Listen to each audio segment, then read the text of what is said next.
mission, I'ma get it. You know I be on a what? Yeah. You know I be on a what? Man on a mission, I'ma get it. You know I be on a what? Yeah. What's up, and welcome to another exciting episode of Ride the Rebellion podcast. As promised, we actually have a guest all the way from Australia. That was my accent. Australia. And with me today is the king of the down under turn down. Dude, that does not sound good. That definitely sounds like a position.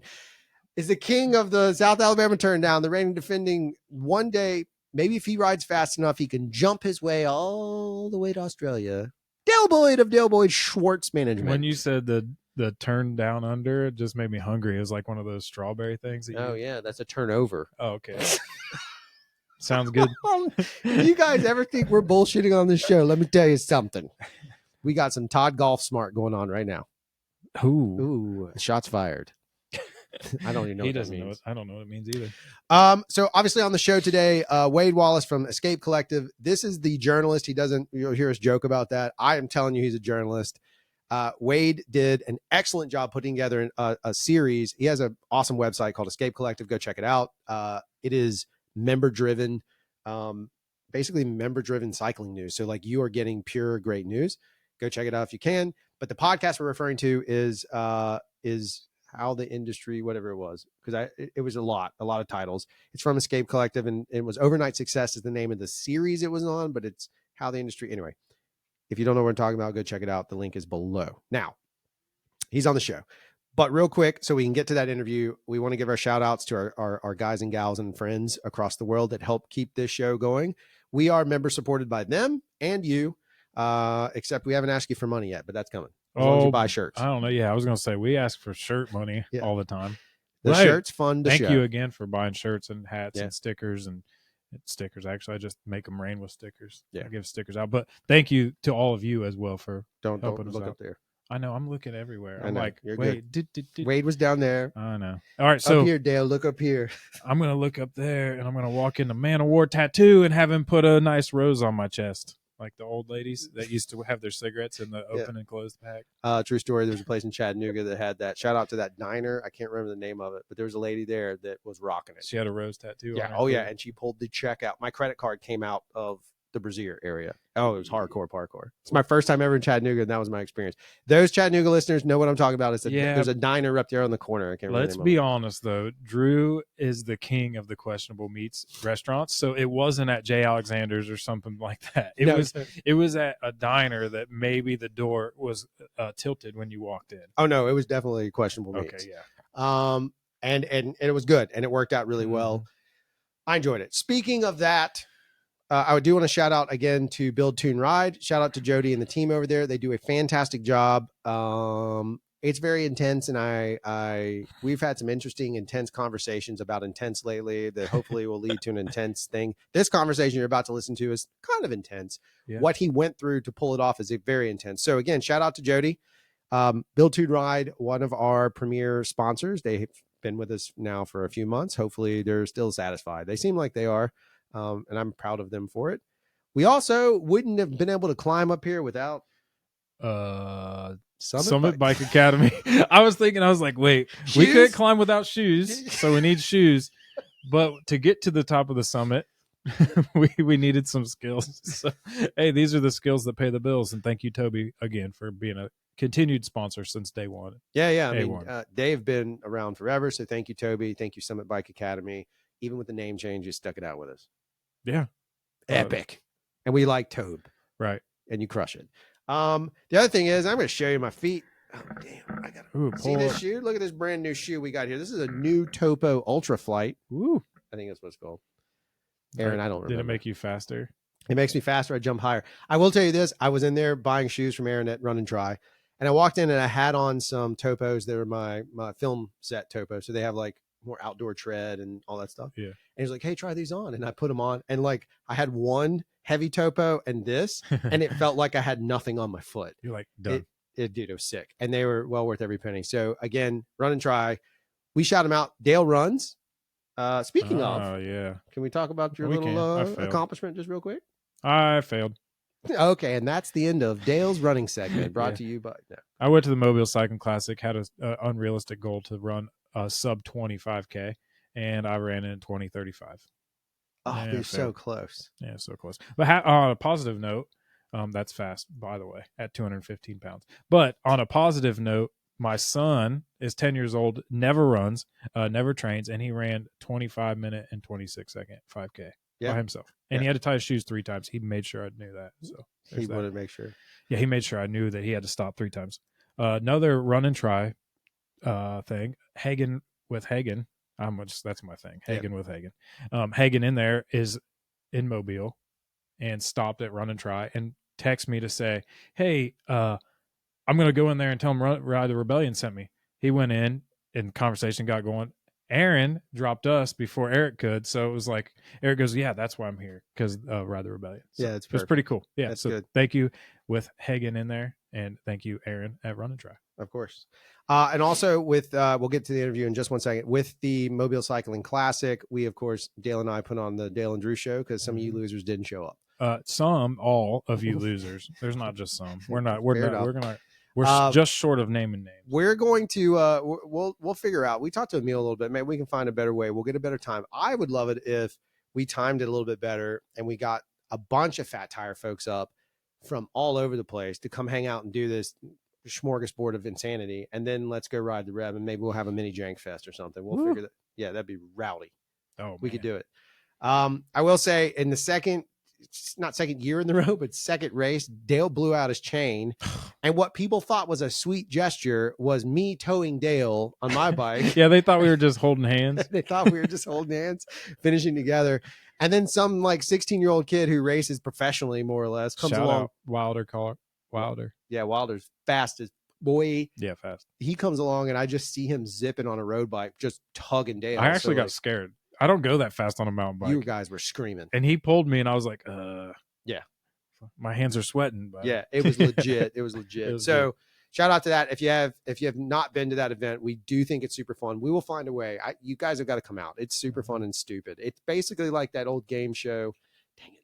The one where the people would dress up and then they would bid on grocery things. Do you remember that show? I don't know. Oh, crap. I'll remember. Somebody knows. Put it in the comments if you know the name of the show I'm talking about. Let's Make a Deal. It's like that show, Let's Make a Deal. Oh, yeah. That's basically what we do. We pick a theme, you dress up, and you make a deal. Yeah, see? I get it. All right, well, let's make a deal. Here is Wade Wallace from Escape Collective. All right, and here we are. We're with Wade Wallace, Escape Collective. Excited to have the conversation about everything. There's a lot going on. We obviously teed this up last episode. We were super stoked that we reached out, and he actually responded. I had to do this through LinkedIn. By the way, Wade for us is sitting down here virtually, so if you see us look down, we're not looking down on Wade, but we're looking down at Wade. Well, he is technically down under. So and he's, there it is. Wade is reaching out to us or talking to us all the way from the future there in Australia. So why don't you let's just tee up who you are, Wade, and then we'll talk a little bit more about it. But just give us a little bit of background of who you are. Hey guys, thanks a lot for having me. I originally am from Canada. I grew up there, and you guys, last episode really pointed out that I've got a little bit of a Aussie twang, and the odd Canadianism comes out, but I can't pull off a mate yet. I kind of quiet a room in awkwardness if I try to say mate. So I'm not that far in, but I've been here for 20 years now, and I'm not a journalist by trade. I'm an engineer by trade, and wasn't ever a very good one, but left that part of me behind, got into cycling media by complete accident, and absolutely love it. So I'm here in Melbourne, Australia, keen cyclist. My heart's with mountain bike, but it's road, gravel, everything these days. So what I thought was kind of interesting is, I mean, we're not very structured, as you now know on the show. We're about like two drunken hillbillies just going off. But one of the things that I thought was really interesting is I had multiple people, including Dale, send me your podcast, and like, because they know I'm a business owner, and like, you got to listen to this, you got to listen to this, you got to listen to this.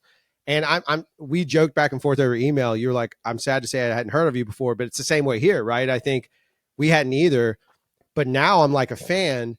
Hence why I reached out, is because you created this podcast. It was incredible. I want to get to that because it led us down a conversation internally in the parking lot with some beers, but it led us down the path of like talking about cycling journalism, and something that you're doing that's really incredible. I mean, you guys are doing what you're not supposed to do in today's day and age. You're kind of, and I'm not saying you're this, but I'm not saying you're saying you're this. I'm saying you're this. You're somewhat anti-influencer, not like you're anti-influencer. You're the antithesis of an influencer in the sense that like you guys are just presenting real journalism. We don't even see real journalism in the news. Could you give us a background on where that came from? Because to me, it's insane that you're not selling out all the time. Well, thank you, and thanks for noticing. And likewise, I'm a fan of the Ride Rebellion now that I'm aware of it. So I'm probably a really bad consumer of cycling content because I spend my day absorbed in it, right? But yeah, like I run the Escape business, and basically where it came from was I had this accidental business that started from a blog, which was kind of the original so-called influencers, called Cycling Tips. And it started as a blog. I was an engineer. The company I was working for was in Chapter 11 during, the GFC in 2008. And I started this blog, had nothing else to do, and it grew into this accidental business. And we became kind of this one of the bigger road cycling websites in the world, and that's kind of what I was into at the time. And that, I mean, I don't know if you guys are aware, but we actually joined with Pink Bike. You guys are probably very aware of Pink Bike being a mountain bike podcast. And I know those guys from way back when I lived in the same city as them, and man, over 20 years ago. And that was a really, really good relationship. We got acquired by them. Basically, they got acquired by private equity, and that was actually really good. But then they sold it to this conglomerate called Outside. Outside magazine is, iconic, but these guys are called Outside Inc. It was a venture capital kind of play to bring everyone together in so-called fixed media. And Pink Bike, being owned by private equity and ourselves, they got offered a price they couldn't refuse, and were acquired both of us. Now, I went into that with an open mind. Their whole vision was to be membership and advertising based. And we made our money through advertising as well, but we also did have a membership component. Long story short, that didn't work out very well with Outside. I left. The rest of the staff left in rebellion to the way they were handling the business. And we're all kind of left here thinking, like, what should we do? And we kind of thought the ideal business model for what we wanted to do was not advertising, because the industry is what supports any endemic sort of cycling publication. And if we wanted to do this, and we wanted to do it with integrity, we wanted to do it, with absolute razor sharp focus on who the customer was, it was through a membership model. And, like at one time it was quite clear cut, like a magazine, you bought a page, and that was the real estate you bought in, and advertised in. But now with online digital media, it's this mishmash of advertiser conflict of interests. I've never actually had, I could probably count on one hand the amount of times that advertisers try to influence the outcome of a review. Like that's not the problem. But I always saw the problem is it's what you don't write or say. What the minefield of conflicts that you got to navigate. And basically that's why all cycling websites are the same, right? It's because you're pushed towards this common interest. And who the heck's your customer, right? You got these people who you're accountable to, your audience. And then you've got the people who are paying you, who are often have a very, very different interest that's not aligned to the audience, who you need both, right? It's this really, really tricky balance. And, if there's one thing that we could do to negate that, it would be the membership model, and we don't take advertising. And that's kind of where we are right now. It's working really well.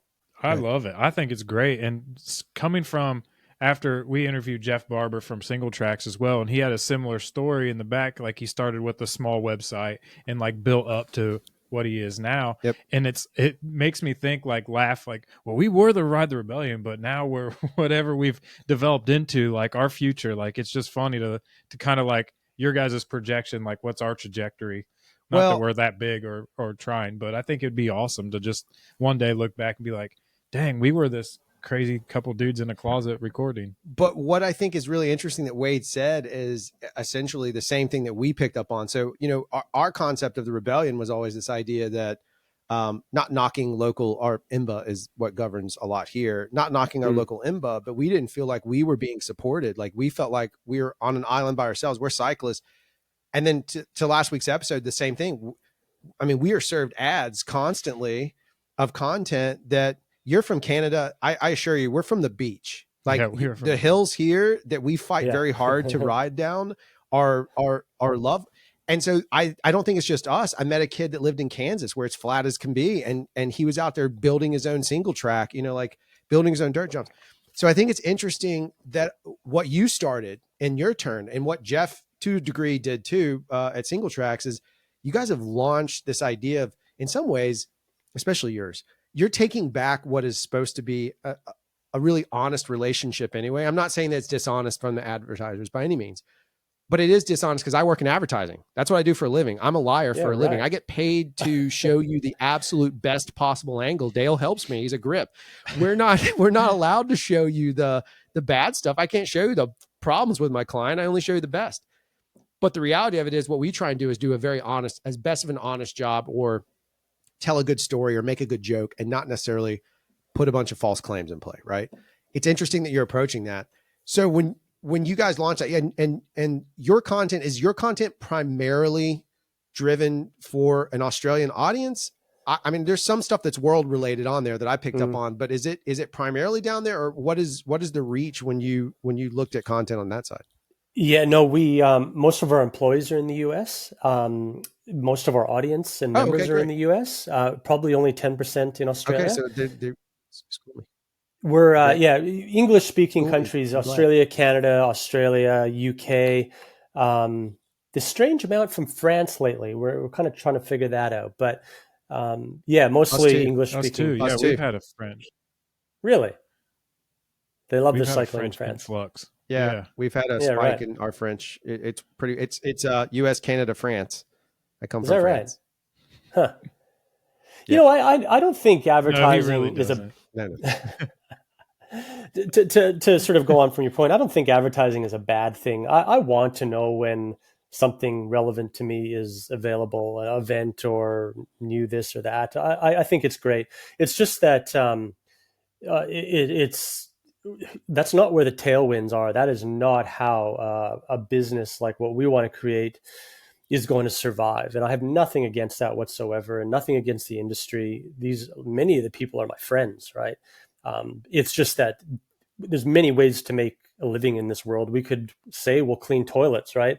And there's nothing wrong with that, but that's just not what we do. Simply like advertising is not what we do. We are working for our members and we're staying true to that. And if there's a partnership that makes sense, that adds value to our members, then that's fantastic. But it's them first, and they know that. And when they're paying for it, it's a very, very different dynamic and relationship and output at the other end.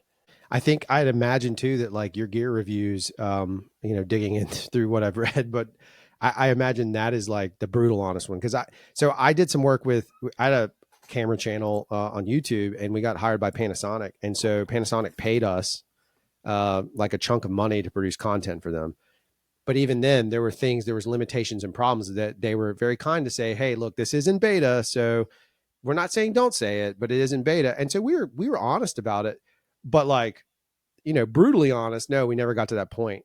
Right. What we did instead was we did comparisons and just did raw comparisons. Like, here's a $5,000 camera versus my $80,000 Red. And so to your point, like we try to do the same thing. It's just an interesting thing when you get into that. Again, working in advertising, a lot of times I don't necessarily let my clients or advise my clients to use influencer marketing because I don't think there's a lot of value right now in it. But I do think there's partnership marketing that's really, really, really important. And when you have the right partnership, that's when you find something like what you guys are doing that's really inventive, where they're sponsoring more of a story than they are sponsoring a paid ad. Yeah. Yeah. And I think it's always worth reminding yourselves, or myself and my team, is that these are real people working on these products, and they're not doing it to do a bad job, right? And if you're constructive, if you Right. remember, real people are putting their blood, sweat, and tears into these cycling products. No one's out trying to screw each other.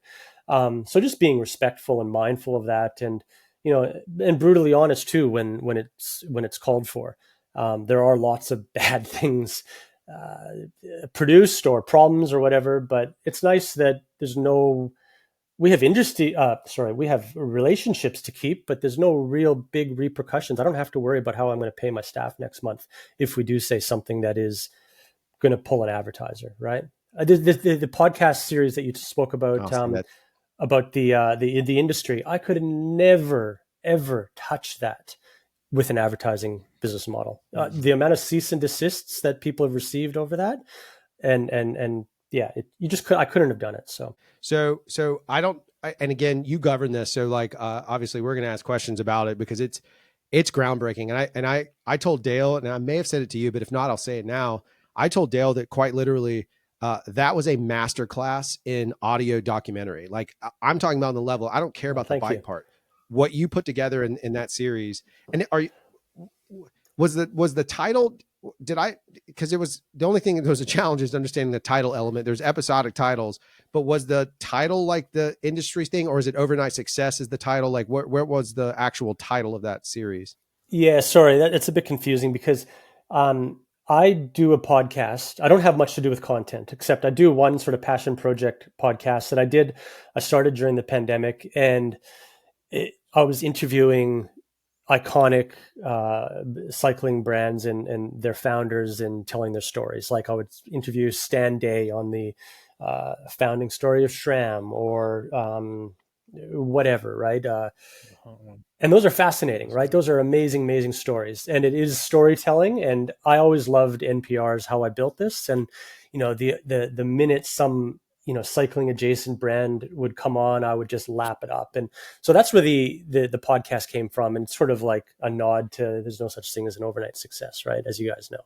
So that was the channel it was put on. But I had all these industry connections because of this. And it was mostly cycling industry listening to it. So I thought that was the channel to put on. Yeah, that's where it comes from. Naming has nothing really to do with the series. It just had an audience. It timed out well though. It worked. It seemed very fitting to me. It seemed like good marketing on my side. Yeah. Okay. Yeah, Okay. and well, so we started the podcast originally, and I think we always said this in the beginning, and I think we still say it.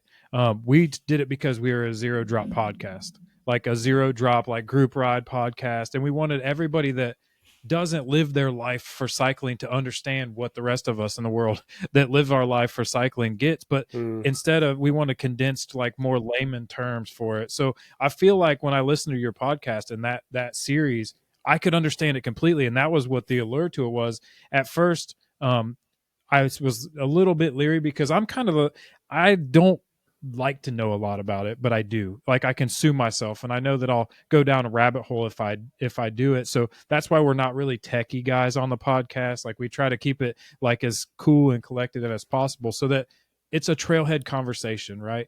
And so when I listened to the podcast, that's what excited me about it was, dang, like this is a trailhead conversation with legit people that actually know what they're talking about. And that to me was like the credibility that I drew from the podcast is what I loved about it. And I just want to give you props again. I mean, like obviously you asked simple questions and the people did the work. You had the easy part, but just the idea to like get those guys in the right room and the right seat on the right bus is brilliant. I loved it. That's the ultimate compliment, Dale. Thank you so much. Cause I'm not really in the industry, right? And so the questions, just sort of were ones that piqued my interest, I suppose. So how did this come about? Can you go, and if anyone has not listened to this, you can go right now and come back. Cause I don't want to spoil anything, but at the same time, like it's been out for a minute. Let me ask you this real quick before I ask my first question on that side. How has obviously I think it went viral. So did it go actually viral in the sense of like, cause I've had so many people talk to me about it that didn't know prior to our podcast. I mean, I got blown up about it with text messages like, you got to listen to this. Did you guys see a big hit? Like, did it give you a nice little like viral boost or anything? From the feedback, like you're saying, absolutely, but the numbers didn't reflect that. And we deal with lots of big numbers that you get desensitized to them really quickly. Like, I don't know what 1 million people looks like, but I've been at bike races where I see 5,000 in front of me, and it's like as far as the eye can see, right? So you got to remind yourself once in a Right. while what that amount of people look like. So but like from the feedback you just said, and podcasts, it's kind of hard to get this instant hit of like, what does this look like? There's not comments rolling in and stuff. So it's, but it's probably maybe the thing that I've done in the past 15 years of doing this that's kind of connected like it has. And it just stemmed from this, like listening to a lot of hot takes. And I'm like, that, just greed. It's got to be more complicated and nuanced than just people got greedy, right? So it was just following my own curiosity and wanting to actually dig a little bit deeper into this. And yeah, I'd literally do anything I could if I could figure out how to do it to take that as inspiration and make a visual. I'd love to make a doc out of that, just because the story is so there, and being able to show that, like, because we have archival footage. I mean, this is a recent scenario. That's the other part that blows me away, is like, this is 3 years old. This happens, and yet it exposes something that's really interesting to me in terms of, much like I was a filmmaker, so physical media was the same problem the bike shop owners were having. Like, physical media, they forced me to buy physical media that I would never use and they would never sell. And then when I had to sell it back to them, I mean, it was a nightmare. They'd make us buy them for $1 and they would buy them back from us for, 25 cents, because they're like, oh, well, it's been devalued because it's been sitting on. It's the same system. And it's to me, it's disgusting, especially as a filmmaker, a poor one. So that's the impetus, is you had like these takes. What led you down the path? Like, how did you start the process? I mean, how did this even come to be when you started chasing it down? Like, obviously you were friends with the shop owner. I forget her name. I apologize, but you were friends with, but how did Ellery, you go down that path awesome. and how did you get people to agree to it? I Right. mean, that's the thing that's just nuts. Yeah, I'm happy to talk about that, because it's probably a lot simpler than maybe it sounds on the other end. But like I guess the impetus for it was just seeing doom and gloom on all the cycling websites of like, Wiggle's gone bankrupt, so and so lays off 20% of staff. And I'm like, what is going on here? I knew that there were issues, and I knew like I mentioned, the hot takes on it, but I'm just like, we got to do this properly. And I kind of thought about, and I spoke with people on my team, like, how should we structure this? Should it be like speak to a bike shop owner, speak to a brand, speak to a manufacturer? And I felt like it was like you had to go all through the supply chain. And what we ended up doing was thinking, okay, that might be like an hour conversation. It gets boring just speaking to a bike shop. But so we cut everything, one after the other in every episode.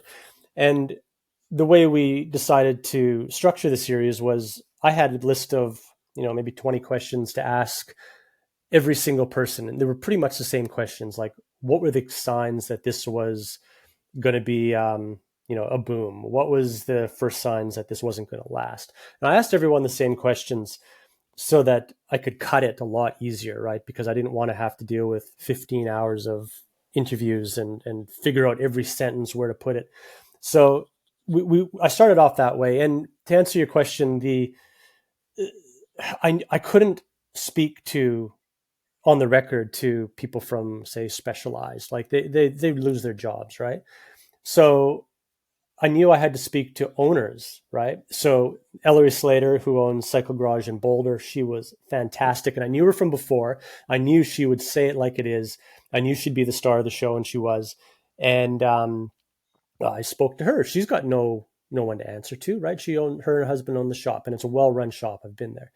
Rob Jatelis, who owns Factor Bikes, not big in the mountain biking world, but really growing in road cycling.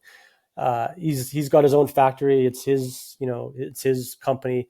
He could tell the truth. And I know Rob going way back. Josh Portner from Silka, right? He owns the business. He doesn't have anything to lose by speaking the truth. But the interesting thing that happened was I started getting a lot of people coming out of the woodwork as the series went on. People from Trek who would go on the record for like that last episode.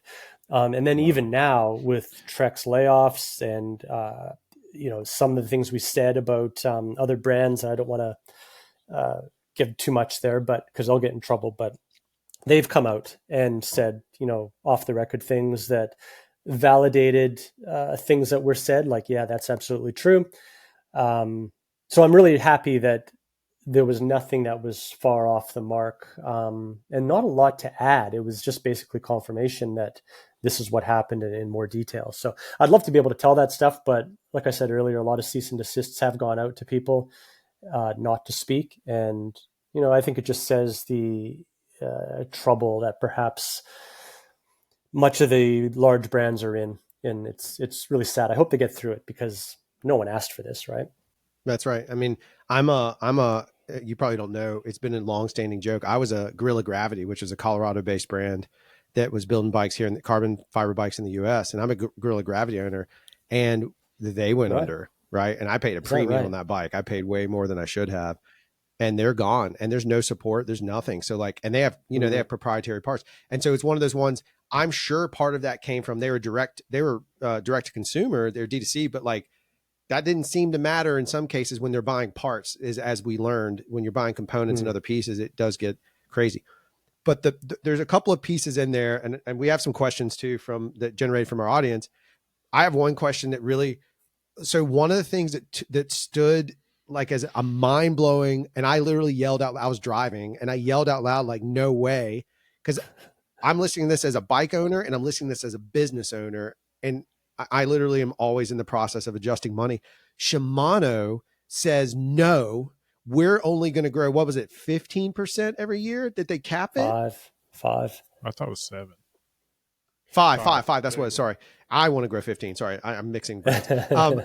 They only cap out at 5. The fact that they had the mocks, I mean, that is a risk. I don't know now. Do you feel like that paid off? Or maybe you can't answer that, so don't. But I would imagine that may have paid off in the long term. Maybe it didn't. It's just, what a risk when you have a chance to make so much money and you don't. It seems like an interesting maneuver. Yeah, and I don't know how intentional and that was, or maybe it was circumstances, but I have confirmed that is actually the case.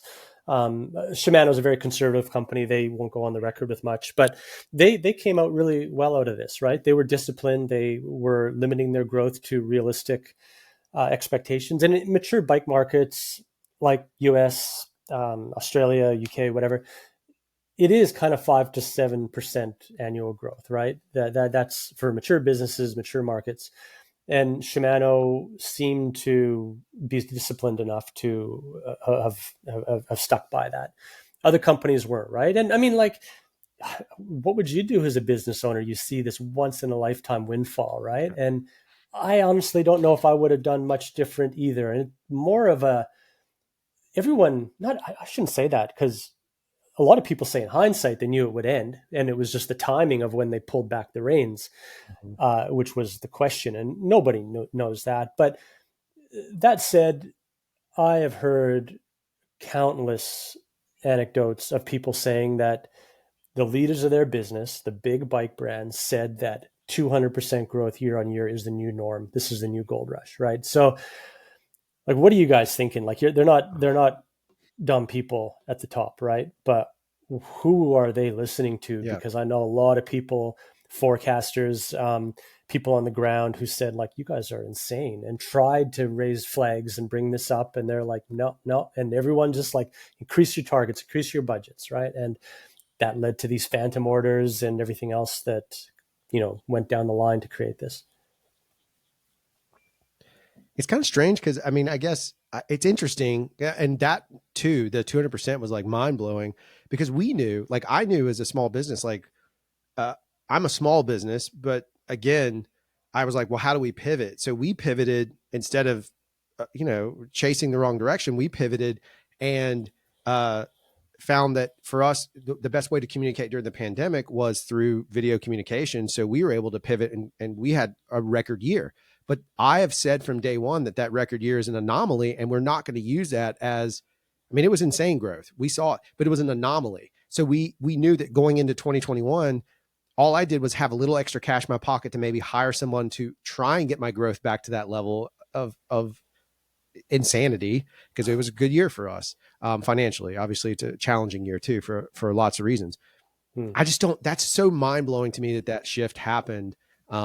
I don't know. I don't get it. And it's also why the podcast or that series was so good, is because it started exposing things that we knew, but you had like evidence to, you had good information from on the ground from bike shops. It's just such a fascinating tale to go through it. I don't know. Do you care if I throw a couple of questions your way from some of our audience members? Yeah, please do. I'll do my best to answer. Yeah. So one of our guys said, they asked like, how long did it take to put the show together? Not as long as you might think. Like our editor is a guy named Will Jones from Red Bricks Media, and another guy named Hugh Owen, and they're just they have a business. They edit podcasts and stuff, and they're absolutely brilliant, and we work with them all the time. We got them all edited within 2 weeks, I think, maybe 3 weeks, and a couple back and forths and stuff. But they do a really good job at picking out the important stuff, and I make good notes around them in that. Then the probably the most time consuming part, because I just chipped away at interviews for like since November, right? I would call someone up and, oh, hey, that's good, and I'd call someone else up, and it just chipped away, right? It wasn't a full-time thing. And then the most time consuming part was actually when it was released. And when you release something you're kind of excited about, and especially podcasts, then crickets, right? It's like, all right. And then go along my business, because people got to listen to it, and they don't listen to it right away. And then the things started coming in, like whether it's people coming out of the woodwork or comments, or industry people being angry at me or whatever. So just dealing with all that, and you kind of, the validation of, okay, it's working, it's connecting, is quite nice. But that was probably the most time consuming part, is just the sort of the month that it was being released, I suppose. But yeah, putting it together was, we structured it really, really well to begin with, so we didn't have this mess of stuff to deal with later. So it wasn't that bad to put together. So I got one too. What, during the research and everything, because like you said, you're not a journalist. I labeled you a journalist on our last episode, and I apologize, but you are now, so sorry. But so I listen to a lot of crime podcasts, and I feel like you were kind of doing an investigative journalism. I mean, to most extent, just like a crime journalist does. But when you were doing all that, what was your biggest like aha, or like the biggest shock that you took away? Because there's shocks that we took away from it. One of mine, I'll let you think about that. But one of mine was, cycling wasn't the only recreational industry that exploded during that time, but cycling seems to be the only one that had the biggest trouble with all the growth. And like my wife works in the medical field. She's a respiratory therapist. So that was her Super Bowl, the COVID time. So they don't have a ton of extra face masks that are just getting unloaded onto the hospital right now, or like a bunch of equipment that otherwise wasn't being developed. So, and that's not a recreational, obviously. They did a lot of service during that time, but a lot of other industries they're not suffering the same. Like, I don't see a bunch of disc golf companies going out of business, and disc golf exploded during that time. So what was your biggest aha? I mean, I kind of just put all that in just to say that. Yeah. I think just how incredibly disjointed and fragmented the bicycle industry is in the supply chain, and how little the manufacturers or brands know about the bike shops and what their sell-throughs are and what their situation is, and then how that gets fed back up the chain to production. And it's, on one hand, we all know how much money exists in this industry. It's, no one is here to get rich, right? And it's very unsophisticated, but at the same time, sophistication, I'm not talking about people are dumb or anything like that. Far from it. It's just that the technology, the systems, the processes that are implemented and are so fragmented aren't what you might see in, I don't know, the automotive industry or something like that, it's mainstream, right? That they do have the money to be able to do this type of stuff. And that was probably the biggest thing, that it's like, wow, this is incredible. And, which is what led to the problem, right? And then the fact that nothing has changed, and you can see that, or it was an internal memo, they didn't announce it, but are we just seeing another overcorrection, right? Just other knee-jerk reaction that, I mean, is necessary for these guys to survive, but are we just seeing this exact same overcorrection and they're going to be shortages in like 2 years' time? I don't know, but it'll be interesting to see. I wonder if, I mean, obviously this is me saying this just to protect anything, but I wonder what the difference is. Like if Trek is going through that process, did Shimano come out ahead because they were more conservative and they structured themselves? It's just a curious thing. I wonder, their bottom line looks a little bit different at the end of the year or this timeline. And I wonder where they are. I don't expect you to answer that because I don't want to put you in a weird spot, but well, just on that point, some of the numbers I'm hearing of the amount of bikes being stored in makeshift warehouses are staggering, right? And like I said earlier, when you see 5,000 people in front of you, you realize how many that is. And when we're talking about in little old Australia, 80,000 bikes being stored in makeshift parking lots, covered car parks, just because there's nowhere else to put them. Like that's what they're dealing with. And that huge influx that all came at the same time is staggering, right? Because you start talking about the U.S. and Josh Portner said he heard from one person who worked at a brand that they're spending $1 million on extra warehousing. It's crazy, and I think it's going to take quite a while to get through all that. I don't know, but this is what I'm hearing. So to me, and we talked about this, Dale and I did, I don't remember if we said on the podcast, our conversation was, imagine, so if you're paying $1 million, you have this huge overhead that is costing money on stuff you've already paid for. So now it's losing money and it's actually, cost of goods sold is gone. So now it's just a burden on, why not give them away to random schmoes like me and Dale, but arguably you want to get the boom back, suddenly make it available to people who don't have access to bikes in that same capacity. Like find programs where you can, like in the States, go to IMBA and literally be like, guys, we have 100 bikes to help start cycling teams. And now all of a sudden you might get a little cycling team moving. And I get it, it's a cost, but that's going to at least depreciate some of that space. So you're not paying that much more. So that bike is not costing you X amount of dollars. And arguably you're increasing the opportunity for more people to get excited about riding again because you've done that. And so it's a good PR move. Somebody else benefits. People that may not be able to afford bikes have a chance, or riders that have never ridden, suddenly you give them an opportunity. Now you're changing now you could increase your growth because those riders might turn around and let's say out of 100 riders, 80-20 rule, 20 of them become lifelong riders and they're buying your bikes at better cost ratio. You'll probably pay those back pretty quickly, I imagine. I don't know. Just my thoughts. Yeah, like the brands. When I say brands, I mean like Trek, Specialized Giant, Commensal, whoever.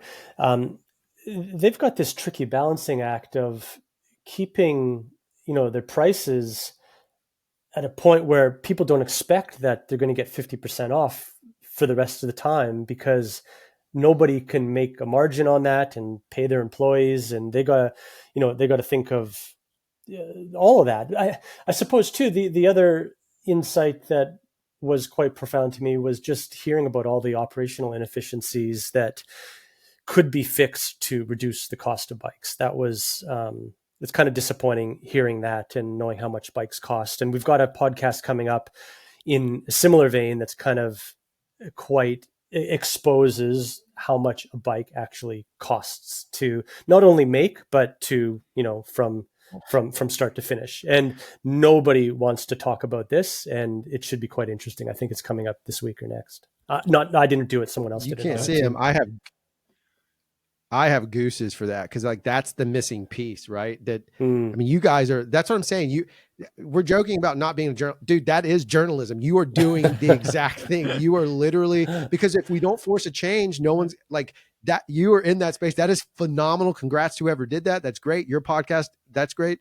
That podcast quite possibly could be the most depressing podcast. And I won't let my wife listen to it because she needs to know nothing about what things cost in this industry. The less she knows, the better. Because I'm sitting with a broken bike right now, and she needs to know nothing about what's happening in the future. I hear you. Yes, I know. The other I know. thing, before you change, go ahead. No. Oh, before we change subjects, if we do, is there any worry from you, Drew, or you, Wade, that the quality of things that were produced during that time is not going to be as good, like because they tried to do it so quickly and maybe hired some less than what we're used to employees to do it? Like, is there any worry that if you buy a bike from those 2-3 years, that a quality isn't going to be up to Specialized normal quality, or not special, any company like that? Are we worried about, like, maybe I'm not going to get the best from that company that I otherwise would have in previous years? The quality that I'm paying for, Specialized is a high priced brand. I mean, I own one. I would like it if I bought a new one, I would like it to carry the same quality that one had previously. Is there any worry about that? Because I know the automotive industry took a couple hits and recalls and things like that. That's a really interesting question. I don't know. I mean, if I was sitting in any brand shoes, to reduce the quality is to take a pretty big risk on some real problems for yourselves later. So, I mean, I would not be thinking that if I was a leader of any bike brand, but who knows, right? Like, but that's not something I thought of, to be honest. I mean, I do think it is hard to tell, like, the components of it are, a lot of them are consumable components. Unless you're breaking frames left and right, how do you really tell, hey, it was the rider or was the conditions, or, that, I mean, I don't think that you couldn't tell. I mean, because automotives, the cars have parts that break, it's pretty easy to be like, oh, this is what's going wrong.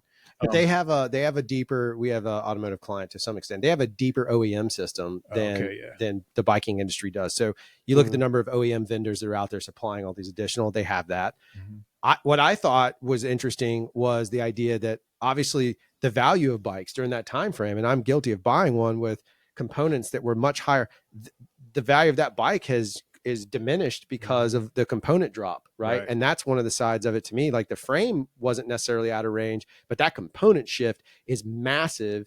And now I was able to buy a new bike with pretty good components in a price range that I wish I could have gotten during the pandemic. Yeah. It's that kind of thing. I built a bike during the pandemic, and now I'm sitting on if I wanted to build it now, it'd be like $4,000 cheaper, probably. Yeah. Every bit of. Wow. Just by the components. Yeah.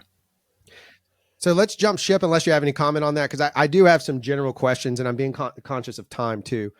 These are the questions that we like to ask because we are judgmental a-holes. And the first one being is, so first off, you mentioned, I know roadie is part of your world to some extent, but did I hear you say earlier that mountain is more your preferred? Is that a fair statement? I'm a mountain biker at heart, but no. I love it. I go in spurts, and but yeah, I'm all things on two wheels. So what is the riding like comparatively? I'm just curious. Like, what is the riding like for you? Someone that's been, on the North American side, even the Northern Hemisphere. What is the riding like, Southern Hemisphere side? Like, what is it like down in Australia? What is the vibe like where you're at? It's not that good, to be honest. It's very, I just miss the smells of the evergreen forest, the loamy soil, and that's just not part of the Australian landscape. It's real dry and rocky and hard packed, and it is. I mean, I still enjoy myself here and everything, but when I get to go to New Zealand has much more of the stuff that you guys would be used to, and that's only a 3-hour flight away, so that's awesome. But it's just not what I'm used to. And it's really interesting too that you don't have the ski hills and that type of thing here. I mean, there are ski hills, but they don't commercialize them the same. There's just not the size of the market here to, so a lot of the trail building is, government funded and from grants and stuff. So they have to kind of make it for everybody, which kind of makes it for nobody. There are some really good examples here. Tasmania actually has some phenomenal mountain biking, which is just a boat ride away. You put your bike on your roof and you go. It's awesome. But like just, Melbourne's a city of 4 million or something like that. That's where I live. And, it's a good hour drive to wherever you want to mountain bike, and it's kind of so-so. But, everyone loves it. The Aussies are just a punch above their weight with everything they do, and like they're just amazing. And it's a good scene here. It's a phenomenal scene. It's just like doesn't have the trails that I kind of long for, that I grew up with. That's interesting because I assume we don't have the hard pack. We have sand, and we don't have rocks. We have roots. But what's interesting for us, and we talked about it, and when you hear more episodes, you'll understand it more. But our big thing is like, we have a really unique community, which it sounds like that's what you just said too, is your community like this really sort of special, unique? I mean, you guys, it becomes more about the family than it necessarily does, your riding family, than it necessarily does like always having the sickest hit. I got some sick whips, bro. I mean, it's not always that kind of drive. It is. And I think when you get to, experience these communities that are kind of underserved and really want more, like they do more, right? They're the ones out helping with the trails and really passionate about that. And you're all kind of in this together, trying to make it as good as it can be. And I think there's something really special about it. It sounds like you might have the same sort of thing versus going to Whistler, where it's all done for you, and it's just a very, very different thing. And I can't even aspire to do half of those, 3/4 of those trails, right? So, I mean, that's kind of much of cycling in my experience, is that it is this kind of under-recognized, niche sport that everyone wants better for it, and we all kind of band together, and whatever sort of genre you're involved with. So that's what makes it so special, I think. Yeah, for sure. And that was kind of how we started, was like, hey, we wouldn't say the word pink bike on this podcast. Like, we would say a color bike. Yeah. We would never say pink bike, because we said we were trying to be everything but pink bike. We wanted to serve the underserved part of another underserved niche. Like, we wanted to prove to people that we are mountain bikers in the Gulf Coast, in Mobile, Alabama, which is the most, like, we're not in the Pacific Northwest, or we're not in Vermont or Colorado or Bentonville. And that was our whole goal, is to like, hey, we have a rad community, and there's other communities like that. And that's what we've learned through this podcast, is there's an awesome group in Boca Raton, Florida, that it's like, who would have ever thought that those guys are doing these rad stuff on the same bikes that pros are riding? And it's like, that's what's cool, is like learning about these other niche rebellions, is what we like to call them, in certain areas. And we don't rebel against anyone but ourselves. So it's just kind of funny, So I think that's kind of, your style and everything resonated with us, because it was kind of like, wow, he took our premise and like put it on steroids, and that was what was really cool. Or maybe wait, you're actually smart enough to do something with it. We were like, dude, we're just dumb, like, let's drink beer and make a podcast. No, I absolutely love what you guys do, because as much as mainstream media and everyone loves to complain about, we're times are so tough, I think the whole landscape of like local things like what you're doing is phenomenal. Because if I was in Arkansas, like, you would be my first point of call for everything cycling, because it's relevant to me. And chances are I'm 1 or 2 degrees separated from you guys, or knowing someone from who knows you guys. And I think it would be really, really cool. And when I started my blog that I originally spoke about, like, I was literally writing for the people who ride out my front door. It was just my friends, right? And I think there's something really, really great about that. And it's a hard business to sort of sustain. But at the same time, it doesn't need to be a heavy business either. It can be 2 people on a podcast. And, often these are passion projects, and I just think it's fantastic. And, I wish we had what you guys do here. And I'm sure someone hopefully will step up to the plate and do it. Hey, you got to start a rebellion in Australia. It's fine. It's funny that we started it too, to like, we wanted to take that trailhead conversation to our friends during the middle of the week when they couldn't get it. It's a mental health thing for us. We're all in our 40s. We got lives and jobs and kids, and like being able to sit down and just listen to a normal, goofy conversation is kind of nice sometimes. But I think that now that we've done it for so long, our friends don't even listen anymore. Yeah. Like our friends are like, we've heard every conversation. We don't need to listen to it. You know? Yeah, your They're stories living it. keep getting bigger and bigger, eh? That's exactly right. Everything's grand. But the joy, Yeah. the joy is again meeting guys like you, and Right. and again, I don't want to short sell it at all. I know you seemed very modest about it earlier. You didn't even plug it, but I'm going to plug it. Like Escape Collective is interesting. It's different and it's unique. You're member only funded. It is covering the world of cycling, which my idiot ass said I thought it was mostly Aussie because I'm just stupid. But now I understand that I saw a bunch of stuff and I saw a lot of roadie stuff. But like something like that exists that benefits not just Escape Collective. What you're presenting and what you're offering is something that actually benefits the entire world of cycling. And if you're into it, whether you're a mountain bro or a roadie, it doesn't matter. At the end of the day, all of that is going to benefit across the board. Is there, for you over the years of doing this, is there any was there a moment where you're like, I'm done, and then something pulled you back in, or are you a business owner and that's every other week like it is for me? Well, first of all, thank you for saying all that. That means the world to me. Oh my gosh, when I left outside, and Cycling Tips, the last business I created, I'm like, I am never doing this again. This was the hardest time of my life. I would have never done it if I knew what I was getting into. Ignorance is bliss. Yeah, you guys sound like you relate. But I would say, just to your previous point, the cycling community in the industry, there's nothing like it. It is, I don't know, something about me wants to elevate it onto a world stage and make it as good as it can be. And just whether it's your local trail or media or whatever that is, I realize that if there is a business that can support this, then that is my mission in life. And, going back to working in a cubicle, looking at spreadsheets, it just, oh gosh, it makes me sick to my stomach. And I would far rather be poor and do this than anything else in life. So yeah, I think you guys can relate probably.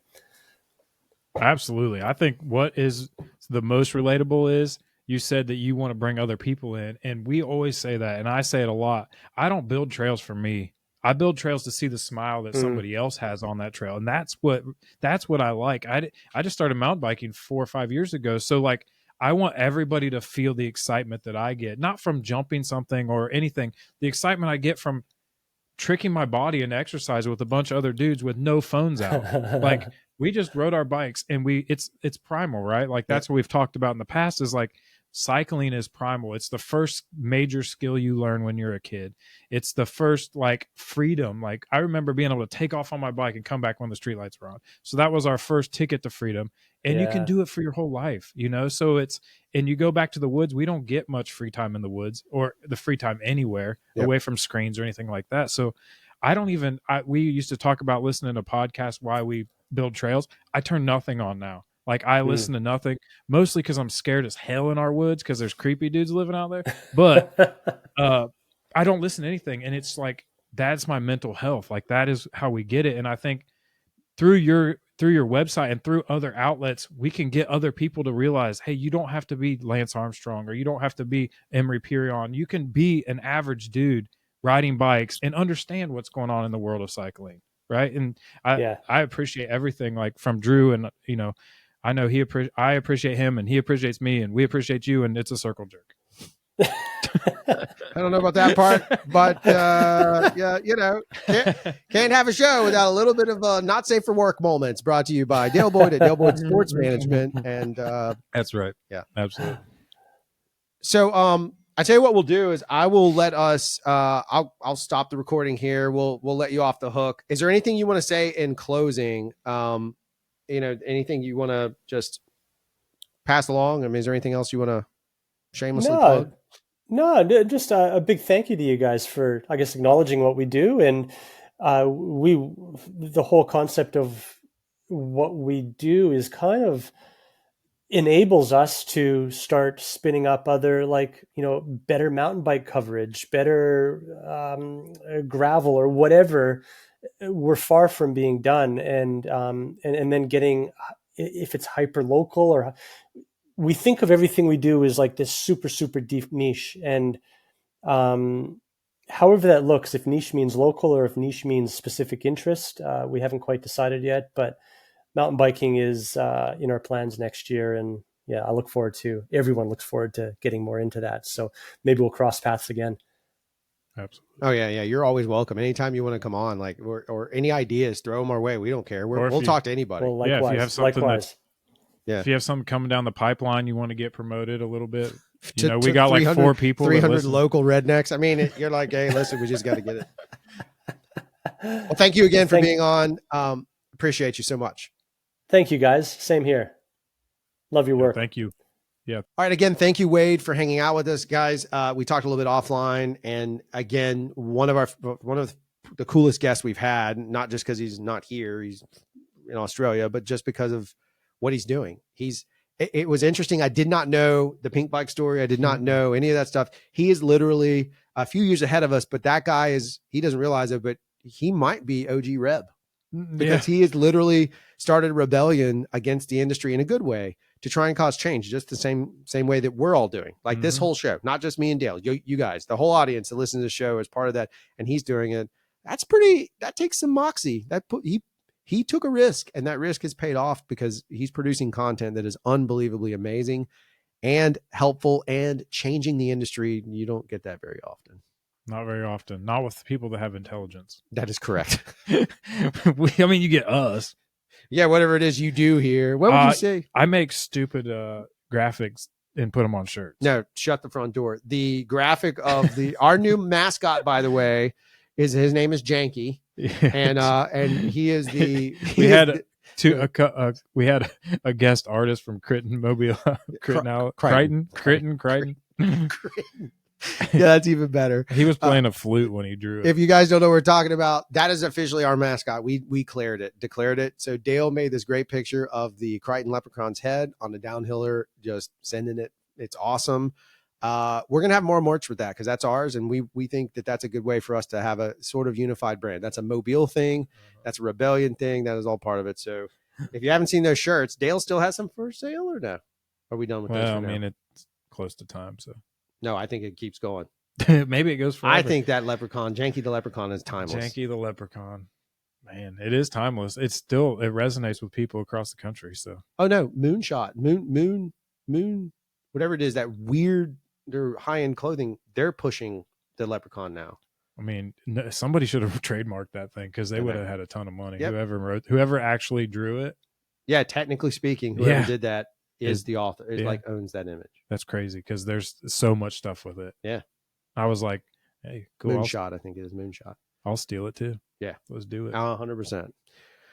All right. Well, thank you guys for hanging out. We appreciate it. And as always, just remember what Dale Boyd says. Janky the Leprechaun is from Crichton. Crichton. He's from Crichton. I don't know. Thanks, Wade. Man on a mission, I'ma get it. You know I be on a what? Yeah. You know I be on a what? Man on a mission, I'ma get it. You know I be on a what? Yeah. It's all hard, ain't no fear here.